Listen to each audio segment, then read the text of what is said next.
This week on LCARA Ham Radio, we're going to go help another club see if we can figure out why their repeater is not working the way they wished it were. Then we're going to transition to a kit that we're building from QRP Labs, and this is a low-power transmitter, 5 watts, and we're going to build it at our hands-on meetings. And then we moved on to a rotator for the tower project down at my property, and we're going to see if this Yaesu rotor will work. That's what's coming up this week on LCARA Ham Radio.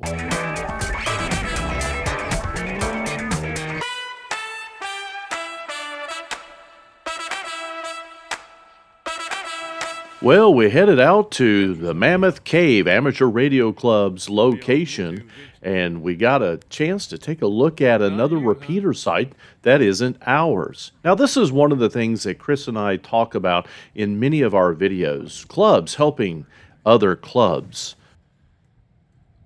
And in this instance, the club was complaining that their repeater was having some on-again, off-again problems, especially folks at a distance, or at least that's how it was explained to us.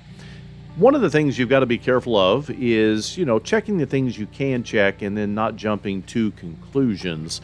So we arrived with some test equipment. It would have been nice if we'd had a full bench and we had, a spectrum and other types of equipment. But here we've got our antenna checker, cable checker, the SWR meter in this case, just to double check the connections, double check that the patch cables are working correctly.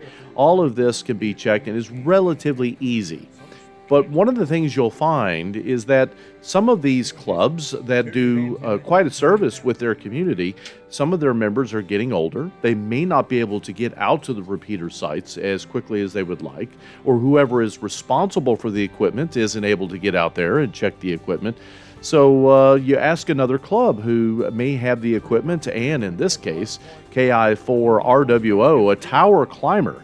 He came ready to climb the tower that we had earlier on in this shot, just in case we needed to maybe replace an antenna. And as you can see here, as we hook up the MFJ analyzer, we're going to check the SWR. That's one of the first things we're going to check to see if a climb on the tower was even necessary.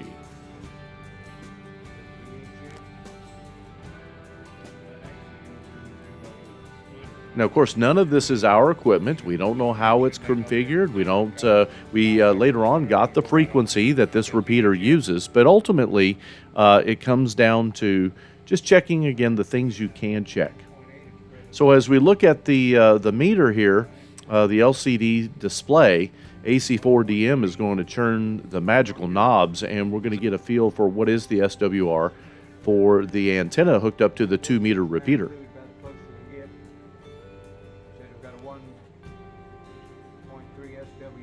And a 1.3 SWR pretty much rules out having to climb the tower. So that's a good thing. Number one, it would have been more of an expense to have somebody have to climb that tower. Ken doesn't climb towers for free, especially when he's, helping out a club. If it's our club, we give him free business and things. But in this case, it still costs money because Ken is insured and he has to do these things according to what is proper. And so not having to climb the tower was a big relief to some of us because that would have entailed much more time invested. So now we start looking at things like, well, could it be the RCOM controller? Could it be the repeater itself? Maybe the receive sensitivity has become less stable, for instance. And so we start just thinking about what about the duplexers, things of that nature. Ultimately, to kind of summarize, again, you don't want to jump to too many conclusions. It's not your equipment. We can't put it on the bench. But we can rule out some things. It's not the cable. It's not the antenna.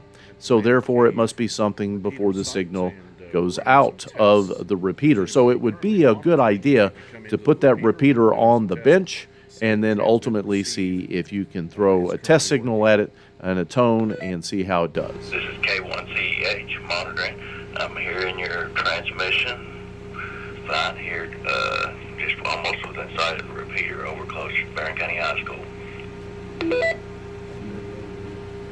Roger that. It sounds like you're very, very close to the repeater. We had a report that getting out several miles was hard for bringing up the repeater. But thank you for coming back. You're clear as a bell.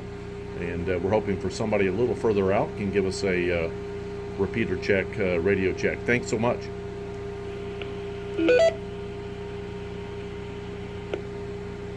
No problem. K1CEH clear.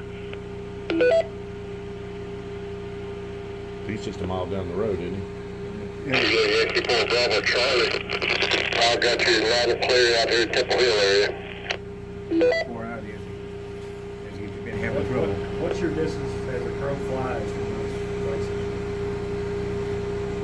About 15 miles? Well, he's loud and clear.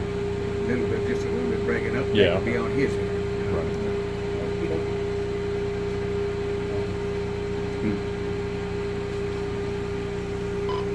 KY4 BDP portable, clear for now. We may ask for radio checks in a few minutes. Those of you that are monitoring, please stand by. So the next thing we wanted to check, as 2-meter antenna cabling and so forth checked out really well, is we wanted to double check the 70 centimeter side of this. This is a dual band setup. They're using a biplexer to have the same antenna work both their 2-meter repeater and their 440 repeaters. So we decided to hook up the old analyzer and see how well the SWR looked over there for their frequency. And it ranged somewhere from about 2.4 down to 1.7. Could have been a little better, but sometimes with these antennas, your 440 side might not be as good as the 2-meter side.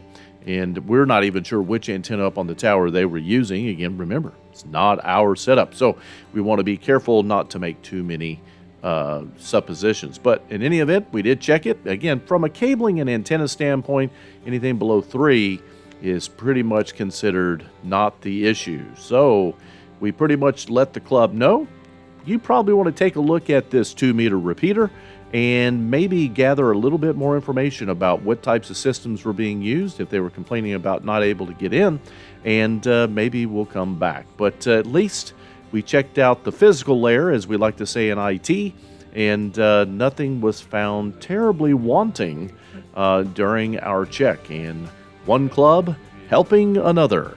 That's what it's all about. Now we're going to move on to a project that we just started at LCARA.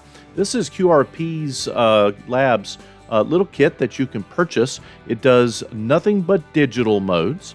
And this little 5-watt transceiver will help you do FT8, whisper, all kinds of things. And so we decided to build this as a kit. Now, you can actually buy these already assembled. In fact, I believe these shipped out of Turkey, so I'm sure they've got somebody over there that will put this together for you and then ship it right to your door. Here we have KY4 KAT, and he had the most organized setup for this little kit. He's got his boxes with the compartments. He had all the tools that he was needing. And he kind of just sat back and watched me fumble around a little bit. In fact, I got quite a bit of help because I'm all thumbs when it comes to some of this. But nonetheless, several members, I think we had 10 plus members, purchased the kit and ultimately put some time into it, which we'll see in the next set of photos. Here's Miss Wanda, KM4, WM4LM, and she was building a kit as well. Well, technically, her elf was building the kit, but she has her own. And we can see the elf there just to her left. Here we have one of our other members, Chris, putting together the same kit. Now, Chris had done a really good job this evening. It looked like he got most of the components that he needed to mount mounted. Here we've got another one of our members, Marcel, also taking a look and building out the kit. Several of the members brought their own set of instructions so they can follow those, and we made a lot of progress. I ended up building all the toroids that I needed to build, and had some help with that as well. And here we're looking at the printed circuit board there, QRP Labs, and several of those capacitors and so forth already soldered onto the board. And then we have a plethora of little pill bottles that are always going to come in handy to hold all your parts. And as we move along here with some of the photos that we have for the kit, you can see someone's board here. I'm not sure which one this was, but you can see one of the toroids already on there, and then we've got resistors and capacitors already installed. And I believe there's some transistors to install as well. They're relatively small. Another board here from somebody else making some progress on their particular board. So folks, really why we're showing you this is a great opportunity to maybe create one day of a month. We call it hands-on with LCARA, and we get together, many of us, to build things like this. We've built antennas. Here we're building this 5-watt digital-only mode transceiver. Great opportunity for fellowship and to learn soldering. Now we move on to the last activity for this particular video. I'm putting up a tower. Some of you have probably been watching that tower series. We're 2 into it. We've got a 3rd one coming up as we actually finish the build of the tower. But weather has not cooperated. So we turned our attention. AC4DM said, well, I've got a Yaesu rotor in my inventory. Of course, Don's got all kinds of inventory, and we thought, well, let's take a look at this. And we applied power, but the light wouldn't come on. So we thought, well, I wonder what's wrong with this. So we opened it up and started taking a look, and we could see that this is the G800 SDXA, I think it was.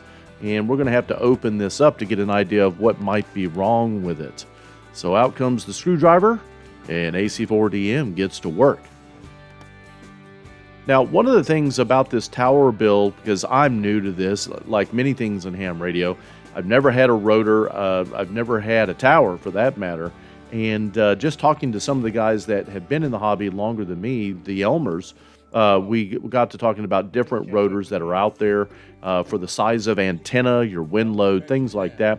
There's a number of wires that can go to these rotors that can include just turning the antenna or including a brake. So you definitely want to do your research when considering buying a rotor. And the other thing that I would probably recommend is see if you've got members in your club who might be getting out of the hobby. That many times they've already invested a significant sum of money over the years in, things for a tower and so forth, and a rotor might be one of those, and you might not have to buy a new one. Now we're checking the power coming off the main transformer. Here we're looking at the primary windings on this transformer, and we've got the old multimeter there in the top, and we're just trying to check for voltage. Nothing was coming up initially, but we made some adjustments to our testing, I guess, and we started getting the voltages that we would expect from the documentation.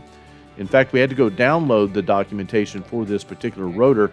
AC4DM had printed documentation, but for other models, and the models are significantly different enough we couldn't use even an older version of the 800's schematics.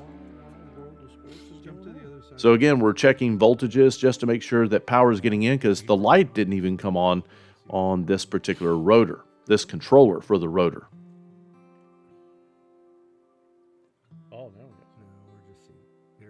And again, this is one of those opportunities. If you've got Elmers in your club that like to take things apart and just kind of troubleshoot, see what's going on, take advantage and learn from these experiences. We've done so many things at AC4DM and WM4LM's garage, building repeaters, and in this case, troubleshooting a rotor.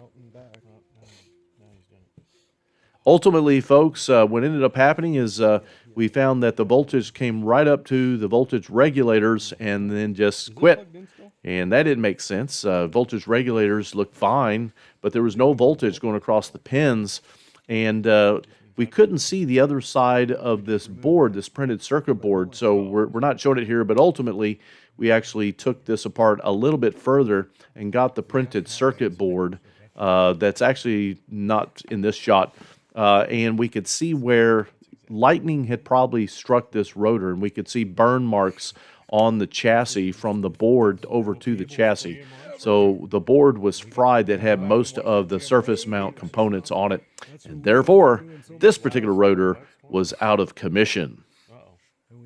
So a person like myself, I'm going to have to go and find a rotor elsewhere. But we still learned, and we got a chance to troubleshoot, And this is the board, but you can't see the components. We actually had to remove this board and look at the other side, and that's when we noticed the arcing that had occurred. Some of the components were blackened. Folks, for the Lake Cumberland Amateur Radio Association, I'm KY4 BDP Brian. Here are 3 activities: troubleshooting, building a kit, and helping another club. Take a look at your community and what your club can do and get involved. And as we always say, find things for your club to reach out into your community so that your club becomes more relevant. Hope you enjoyed the video. Thanks for watching. And 73.